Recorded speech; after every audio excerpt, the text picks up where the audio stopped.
हम इसमें क्या करेंगे, देखिए ये होता क्या है, फार्मूला पहले देख लेना है। जैसे I बराबर VDENA, ये फार्मूला मुझे लाना है, ये फार्मूला मुझे लाना है, जहाँ पे I क्या है, करेंट है, VD ड्रिफ्ट वेलोसिटी है,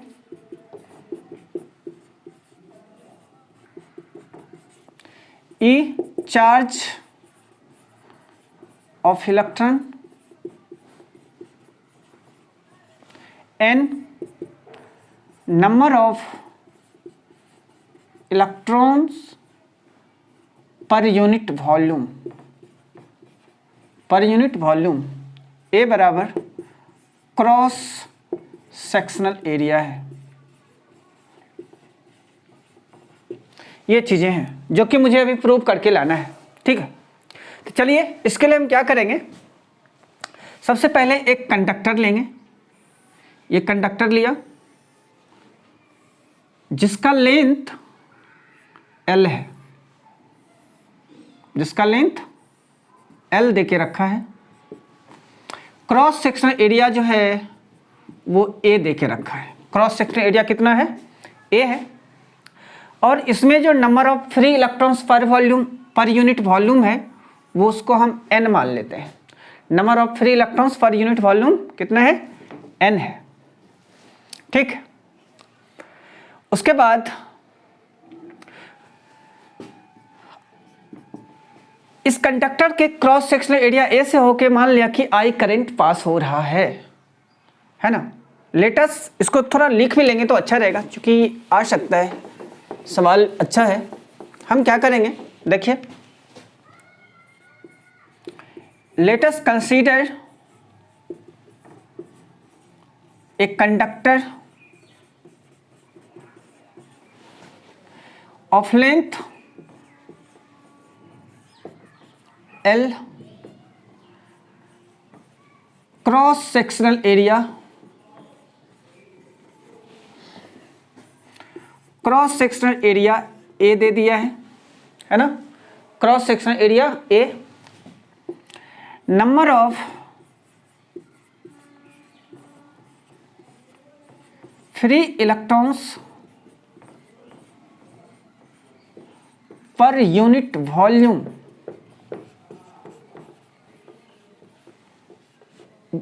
पर यूनिट वॉल्यूम N देके रखा है।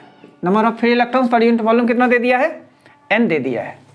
इफ I करंट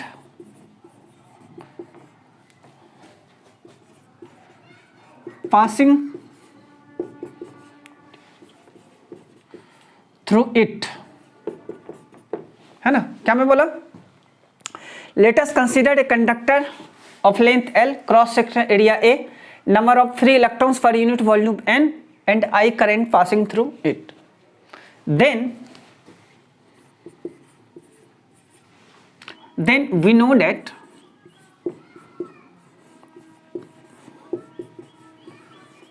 I बराबर dq by dt, I बराबर क्या दिया है, dq by dt, ये हम जानते हैं ऑलरेडी। अब हम क्या करेंगे, मुझे dq निकालना पड़ेगा। हम अब क्या करेंगे, देखेंगे कि dt टाइम में इस क्रॉस सेक्शनल एरिया से होके कितना करंट, कितना इलेक्ट्रॉन्स बाहर निकलता है, यानी कितना चार्ज बाहर निकलता है, वो चार्ज निकाल कर सिर्फ यहाँ पे रख देना है, उसके बाद कुछ नहीं करना है। सब मिला के मुझे क्या करना है, ये कंडक्टर है तो मान लेंगे इस कंडक्टर का ये छोटा सा वॉल्यूम हम काट के रख लेंगे, ये जिसका लेंथ L देके रखा है, जिसका लेंथ L नहीं, अगर मैं कहूँ जिसका लेंथ क्या मान लूँ, L, चूँकि मैं ये पूरी लेंथ मान चुका हूँ, तो यहाँ पे अगर मैं कहूँ आपको इसका लेंथ जो है मान लूँ, चलो ठीक है, लेंथ L डैश मान लेते हैं, कितना मान लेते हैं, L डैश मान लेते हैं, ठीक। अब मैं कहूँ आपको ये इतना सा वॉल्यूम के लिए हम काम करेंगे। मान लिया कि इस वॉल्यूम से dt टाइम में कुछ ना कुछ इलेक्ट्रॉन पास करेगा। मुझे क्या करना है, I बराबर dq by dt, dt time में dq कितना पास करेगा, कितना चार्ज इस वॉल्यूम से पास करेगा वो निकाल कर मुझे यहाँ पे रख देना है और मेरा काम बन जाएगा। अब DQ कैसे निकालेंगे मुझे ये देखना है। देखो सबसे पहले हम क्या करेंगे, ये वॉल्यूम निकाल लेंगे। इस वॉल्यूम से dt टाइम में कितना इलेक्ट्रॉन्स पास करेगा, कितना चार्ज पास करेगा, जितना इस वॉल्यूम के अंदर, ये छोटा सा जो वॉल्यूम है जिसको हम dv मान लेते हैं, है ना, dv, इस छोटा सा जो वॉल्यूम है, इस वॉल्यूम में जितना इलेक्ट्रॉन्स आएगा उतना ही इलेक्ट्रॉन्स dt टाइम में इससे बाहर निकल जाएगा। क्या मैं बोल रहा हूँ? अरे देखो ना भाई, मान लिया कि t बराबर 0 पे इलेक्ट्रॉन्स यहाँ इन किया और t बराबर dt टाइम में क्या करेगा, इलेक्ट्रॉन्स यहाँ से बाहर निकलेगा। तो फिर इसके पीछे जो इलेक्ट्रॉन्स हैं वो इलेक्ट्रॉन्स इसके में आके भरेगा कि नहीं भरेगा? यहाँ पे एक इलेक्ट्रॉन थोड़ी ना है, बहुत सारे इलेक्ट्रॉन्स हैं। यहाँ वाला इलेक्ट्रॉन्स आगे बढ़ेगा तो फिर यहाँ पे इसके पीछे वाला जो इलेक्ट्रॉन है वो आएगा। सब मिला के अगर मैं कहूँ तो dt टाइम में उतना इलेक्ट्रॉन्स, जो कि dt टाइम में जो है इलेक्ट्रॉन्स इतना डिस्टेंस ट्रेवल करता है, तो इससे उतना ही इलेक्ट्रॉन्स पास करेगा dt टाइम में जितना इस कंटेनर के अंदर होगा। ये छोटा सा जो वॉल्यूम है ना, इस वॉल्यूम के अंदर जितना इलेक्ट्रॉन्स होगा उतना ही इलेक्ट्रॉन्स dt टाइम में पास कर पाएगा।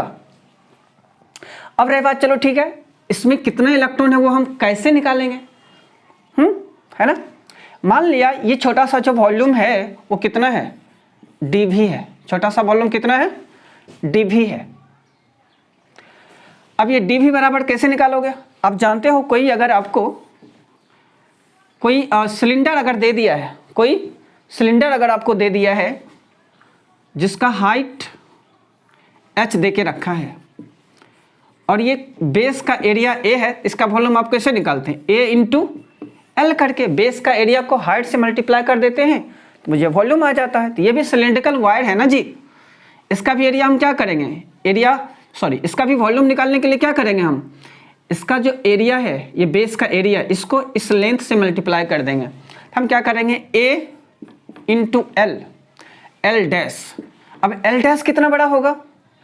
अब अच्छा ये बताइए, एल डैश निकालने के लिए हम क्या करेंगे? आप जानते हो ना जी, v बराबर क्या होता है, d/t होता है, यानी कि d बराबर कितना, v इंटू t। अच्छा, इसके अंदर जो इलेक्ट्रॉन्स है ना वो vd स्पीड से आगे की ओर बढ़ रहा है। इसके अंदर जो इलेक्ट्रॉन्स हैं वो vd स्पीड से आगे बढ़ेगा। मान लिया ड्रिफ्ट वेलोसिटी vd है, इस स्पीड से वो आगे बढ़ रहा है। तो बताइए ये लेंथ कितना होगा, ये l डैश बराबर, अगर मैं l डैश की बात करूं, l डैश कितना निकलेगा, l डैश बराबर कितना हो जाएगा, vd इंटू dt। नहीं होगा जी, vd इंटू dt। जिस स्पीड से इलेक्ट्रॉन्स आगे बढ़ रहा है और जितने टाइम तक के लिए आगे बढ़ता है, दोनों को मल्टीप्लाई किया, ये लेंथ निकल के आ गया, है ना। यहाँ से देखिए ना, l बराबर v इंटू टी, तो यहाँ पे l बराबर कितना, vd इंटू dt, तो यहाँ से ये लेंथ आ गया। अब हम क्या करेंगे, यहाँ से a into vd into dt, ये मुझे वॉल्यूम निकल के आ गया, यहाँ का वॉल्यूम निकल कर मुझे आ गया, आसानी से आ गया, है ना। अब अगर मैं कहूँ आपको कि इस वॉल्यूम में कितना इलेक्ट्रॉन्स रहता है वो कैसे निकालेंगे, तो उसके लिए हम क्या करेंगे। अच्छा देखिए, मैं कहूँ एक बात, अगर मैं कहूँ आपको, चलो 1 यूनिट वॉल्यूम में n इलेक्ट्रॉन्स है, number of electrons per unit volume n देके रखा है ना, मुझे number of electrons per unit volume n देके रखा है ना। यहाँ पे मैं n लिया हूँ, कहाँ पे है n, ये है number of electrons per unit volume. यानी 1 यूनिट वॉल्यूम में n इलेक्ट्रॉन्स हैं, तो 2 यूनिट वॉल्यूम में कितना इलेक्ट्रॉन्स रहेंगे, 2n। 3 यूनिट वॉल्यूम में कितने इलेक्ट्रॉन्स, 3n। और v यूनिट वॉल्यूम में कितना रहेंगे इलेक्ट्रॉन्स, vn। समझे क्या ये, यानी टोटल वॉल्यूम हो, टोटल जो वॉल्यूम है उसको आप n से मल्टीप्लाई कर दो, टोटल इलेक्ट्रॉन्स आ जाएगा, total number of electrons, total number of electrons कितना हो जाएगा, dv into n, dv into n आ गया। अब अगर मैं कहूँ, नहीं दिख रहा है यहाँ पे, इक्वल टू कितना, how much, dv into n आ गया, dv इंटू n आ गया, ठीक है। यहाँ से ये चीज़ें आ गई। अब मैं अगर बोलूँ आपको बताइए कि टोटल चार्ज कितना पास करेगा, तो इतना जो इलेक्ट्रॉन आया है उस इलेक्ट्रॉन को आप ई से मल्टीप्लाई कर दो तो वही टोटल चार्ज हो जाएगा। दिख रहा है ना यहाँ पे, हाँ। टोटल चार्ज कितना हो जाएगा, dv इंटू एन इंटू ई, इतना हो जाएगा। टोटल चार्ज कितना हो जाएगा। अब देखिए यहाँ से मुझे क्या निकालना है, I बराबर D Q by D T दे के रखा है, ये तो मुझे पता है। अब लिखेंगे total charge phloem through a small volume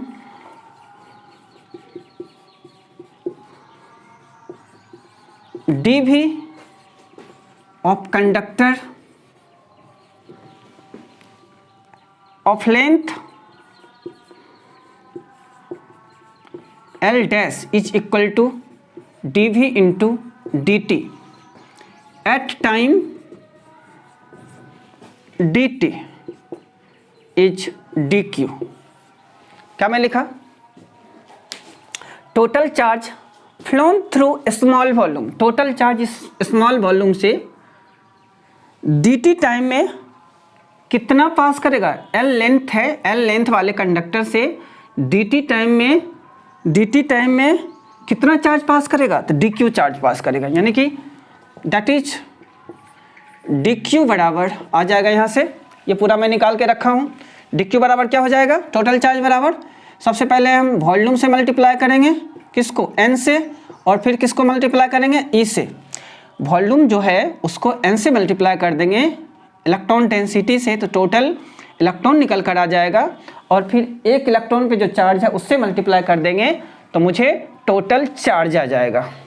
अब देखिए डी भी बराबर तो वहाँ से निकाल के रख ही चुके हैं, वॉल्यूम कितना होता है, a into V D into D T into अब ये n इंटू ई, यहाँ से टोटल चार्ज निकल कर आ गया, टोटल चार्ज निकल कर आ गया। अब हम क्या करेंगे, देखिए दिख रहा है यहाँ पे, हाँ। अब जानते हैं इसको अगर मैं फर्स्ट इक्वेशन मान लूँ और इसको सेकेंड, तो फिर क्या होगा, अब कहेंगे पुटिंग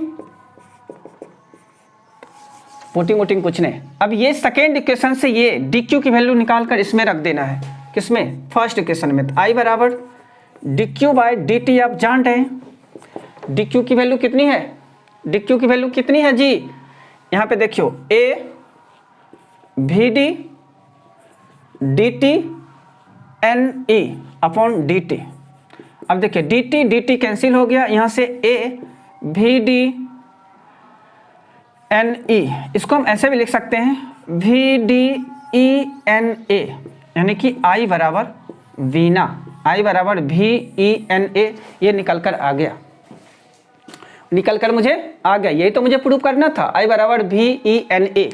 यही रिलेशन है ड्रिफ्ट वेलोसिटी और करंट के बीच, आई बराबर V D E N A. क्या क्या मैं किया, देखिए आराम से, एक कंडक्टर लिया, बोला इसका लेंथ L है, क्रॉस सेक्शनल एरिया A है, number of free electrons per unit volume कितना है, n देके दे रखा है, और इसके अंदर जितना भी इलेक्ट्रॉन्स हैं वो vd स्पीड से शिफ्ट हो रहा है। स्पीड क्या है, vd है, vd स्पीड से शिफ्ट हो रहा है। तब मैं बोला चलो ठीक है, हम जानते हैं I बराबर D Q by D T होता है, तो फिर मैं बोला चलो ठीक है, ये तो मुझे पता है, तब डी क्यू यहाँ से निकालना है मुझे। मैं कोई छोटा सा वॉल्यूम लिया, स्मॉल वॉल्यूम, चूँकि यहाँ पे I बराबर D Q by D T निकाला हूँ, तो यहाँ डी टी टाइम में जो इलेक्ट्रॉन पास करेगा वही लेंगे हम। मैं बोला चलो ठीक है, डी टी टाइम में इलेक्ट्रॉन्स यहाँ से यहाँ आ गया, चलो ठीक है, यहाँ से ये भी चीज़ें हो गई। तब यहाँ से यहाँ आया तो ये लेंथ कैसे निकालेंगे, क्योंकि ड्रिफ्ट वेलोसिटी वी डी है और डी टी टाइम में कितना डिस्टेंस ट्रेवल करेगा, तो V D into D T, L dash बराबर निकाल लिया V D into D T, length निकल आई। अब इसका वॉल्यूम निकालने के लिए हम जानते हैं कि लेंथ को इसके बेस से, कोई सिलेंडर है उसका बेस जो है उसको उसके हाइट से मल्टीप्लाई कर दो, उसकी वॉल्यूम निकल के आ जाएगी। तो डी वी बराबर ए इंटू एल डैश लिखा, और यहाँ से एल डैश बराबर V D into D T, यहाँ से ये वॉल्यूम आ गई। फिर मैं बोला टोटल नंबर ऑफ इलेक्ट्रॉन्स कैसे निकालोगे, इसमें n से मल्टीप्लाई कर दो, n क्या है, number of free electrons per unit volume, तो dv इंटू एन आ गया। और जब टोटल चार्ज निकालना है तो उसको मैं e से मल्टीप्लाई कर दिया और मुझे यहाँ से ये चीज़ें आ गई। ठीक है। और फिर मैं वहाँ का वैल्यू जो है I बराबर D Q by D T है, तो डी क्यू की जगह पे जो वैल्यू आई उसको मैं रखा और यहाँ से डी टी कैंसिल हो गया और I बराबर ए भी डी एन ई आ गया और I बराबर बीना आ गया, है ना। यहाँ से I बराबर बीना आ गया, ये डेरिवेशन हो गया मेरा। अब जो है इस पे हम आपको एक सवाल कराएंगे, फिर एक सवाल होमवर्क के लिए दे देंगे। इसको आप नोट कर लीजिएगा, मैं इसको मिटा रहा हूँ, मिटा दूँ, चलिए ठीक है, समझ गए ना। यही चीज़ को मैं यहाँ पे लिखा हूँ इसलिए दोबारा इसको नहीं समझाया। चलिए ठीक है, इसे मैं मिटा रहा हूँ। अब मैं आपको 2 सवाल कराऊंगा और एक घर के लिए दे दूंगा। न्यूमेरिकल्स लगाते जाइए, सीबीएसई बोर्ड वाले के लिए बहुत ज़रूरी है, बिहार बोर्ड वालों के लिए ज़रूरी नहीं है। क्योंकि हम दोनों को लेकर चल रहे हैं तो मुझे करना ही पड़ेगा। बिहार बोर्ड वाले 1-2 सवाल देख लिया करो, ज़्यादा देखने की कोई ज़रूरत नहीं है, एग्जाम्पल देखो काम ख़त्म। सीबीएसई बोर्ड वाले पूरा का पूरा सवाल लगाइए, तभी काम चलेगा, नहीं तो नहीं चलेगा। चलिए एक सवाल करिए। इफ Q बराबर 16 coulomb charge passing through a conductor at t बराबर 10 सेकेंड, 10 सेकेंड में 16 कूलम पास करता है। If it has number of free electrons per unit volume 10 to the power 28 per cubic metre, ये भी दे के रखा है। And cross sectional area of conductor A बराबर दे के रखा है 10 to the power -4 metre square, 4 metre square. Then find drift velocity V D बराबर क्या होगा ये निकालिए। If charge on an electron is equal to 1.6 into 10 to the power -19 coulomb. Formula based सवाल है, इसको जल्दी से ट्राई करिए, आप लोग ट्राई करिए। हम सॉल्व कर दें क्या? चलिए ठीक है, हम सॉल्व करते हैं इसको। अब जानते हो यहाँ से कि I बराबर अभी तुरंत फार्मूला निकाले हैं V D E N A, वीना होता है, यहाँ से वी डी बराबर I upon E N A हो जाएगा। I तो मुझे गिवन नहीं है, लेकिन हाँ Q और T दे रखा है, तो यहाँ से हम I आराम से निकाल लेंगे। I बराबर क्या हो जाएगा Q बाई टी, Q कितना दे रखा है 16 और T 10 सेकेंड, यहाँ से 1.6 एम्पियर आ गया था। हम क्या करेंगे 1.6 एम्पियर रखा।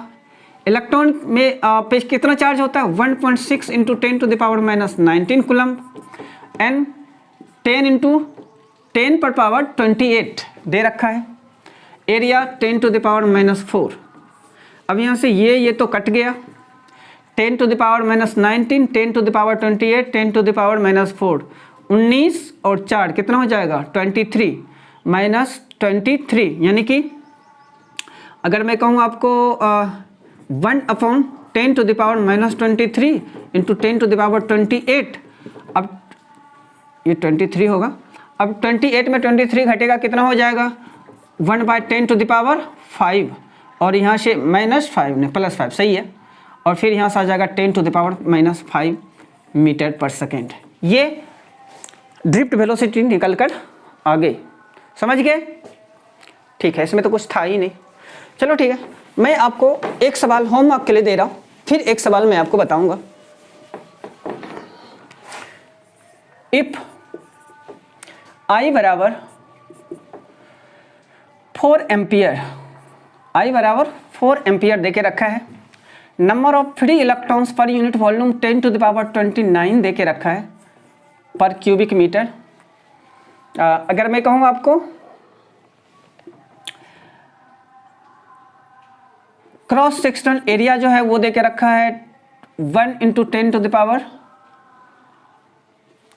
कितना देके रखा है एरिया, क्रॉस सेक्शनल एरिया अगर दिया है तो 2 into 10 to the power -4 metre square, ये देके रखा है। ठीक है, फिर अगर मैं कहूँ आपको इलेक्ट्रॉन पे जो चार्ज है वो देके रखा है 1.6 into 10 to the power -19 coulomb देके रखा है। अब यहाँ से आप वी डी निकालिए, वी डी बराबर क्या होगा। ठीक है, फार्मूला आप जान ही रहे हो, I बराबर क्या होता है, VDE/NA, सब कुछ दे के रखा है, क्रॉस सेक्शन एरिया भी दे के रखा है, N भी दे के रखा है, VD निकालना है, E दे रखा है, I दे रखा है, तो इसको आप सॉल्व कर लीजिएगा। ठीक है, चलिए एक सवाल और हम आपको कराएंगे, उसके बाद लेक्चर को यहीं पे बंद करेंगे। क्वेश्चन लिखिएगा, a conductor of length 10 metre, a conductor of length, और चलिए मैं 20 मीटर ले लेता हूँ, 20 metre, having number of free electrons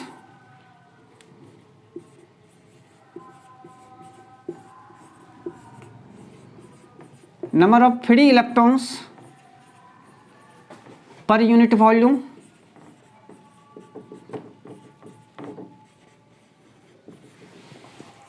(10 to the power 28 per cubic meter) and resistivity rho बराबर कितना, 10 to the power -8 ohm metre. Then find force acting on free electron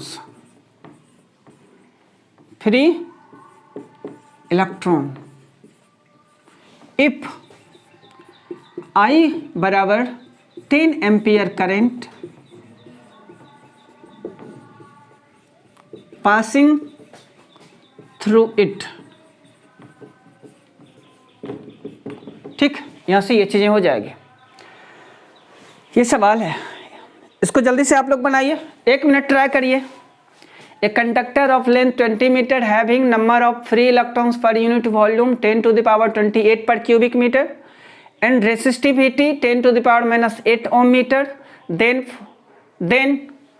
find the force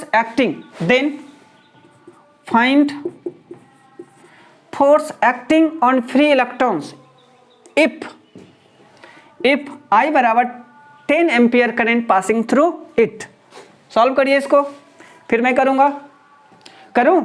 चलिए ठीक है, मैं करता हूं। क्या करिएगा, सबसे पहले गिवन डाटा लिख लेना है। क्या क्या देके रखा है, लेंथ देके रखा है 10 metre, number of free electrons per unit volume 10 to the power 28 per cubic metre देके रखा है, रेसिस्टिविटी देके रखा है कितना, 10 to the power -8 ohm metre, और फिर क्या दे रखा है, आई दे के रखा है 10 एम्पियर, और फोर्स पूछ रहा है, फोर्स कितना लगेगा। ठीक है, अच्छा ठीक है, अब अगर फोर्स पूछ रहा है, इलेक्ट्रिक फील्ड, पोटेंशियल, इस सब का काम चल रहा है, करंट, इलेक्ट्रिसिटी चल रहा है, तो सबसे पहले मुझे ध्यान में आएगा, चलो फोर्स बराबर क्या होता है, F बराबर QE। यदि किसी इलेक्ट्रिक फील्ड में अगर मैं चार्ज को रखता हूं तो उस पर कितना फोर्स लगता है, QE लगता है। अरे बाबू, मैं क्या बोला था, यहाँ पे अगर इलेक्ट्रिक फील्ड है, अगर मैं यहाँ पे चार्ज को रखा तो इसके ऊपर एक फोर्स लगता है जो QE के बराबर होता है, QE के। अगर पॉजिटिव चार्ज है तो ये फोर्स इलेक्ट्रिक फील्ड के डायरेक्शन में, अगर नेगेटिव चार्ज है तो इलेक्ट्रिक फील्ड के अपोजिट डायरेक्शन में फोर्स लगेगा, Q इंटू E। समझ गए, Q into E, electric field के अपोजिट डायरेक्शन में नेगेटिव चार्ज रहने पर और पॉजिटिव चार्ज रहने पर इलेक्ट्रिक फील्ड के डायरेक्शन में फोर्स लगता है।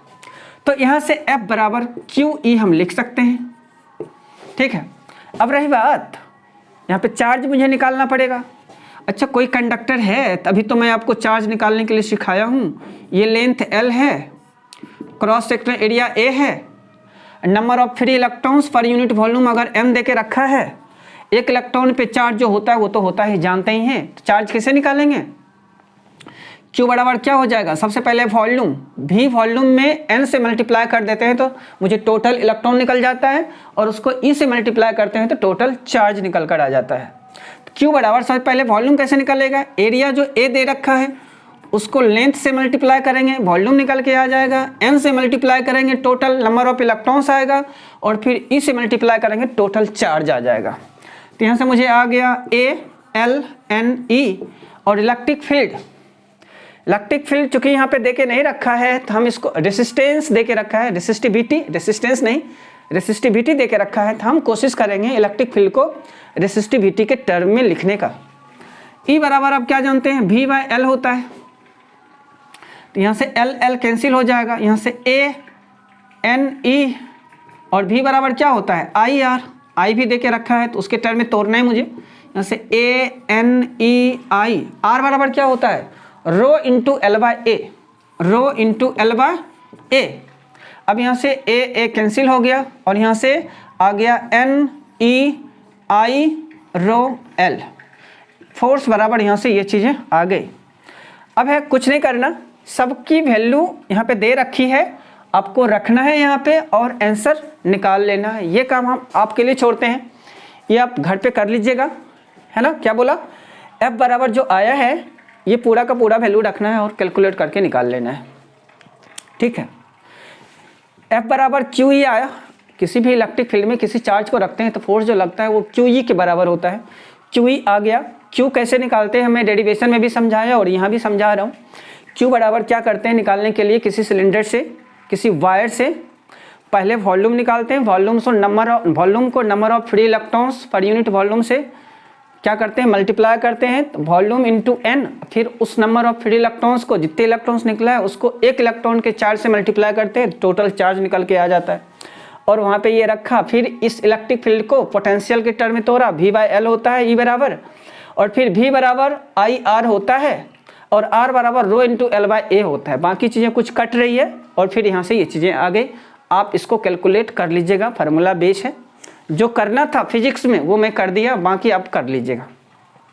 अब जो है आज का लेक्चर हम यहीं पे समाप्त करते हैं। आगे हम लेके आएंगे आपके लिए ओम्स लॉ बताएंगे, फिर प्रूफ ऑफ ओम्स लॉ बताएंगे और ओम्स लॉ को वेक्टर फॉर्म में कैसे लिखते हैं ये सब हम बताने वाले हैं, है ना। तो आप बने रहिए इसी तरह, फिर सब कुछ अच्छा होगा।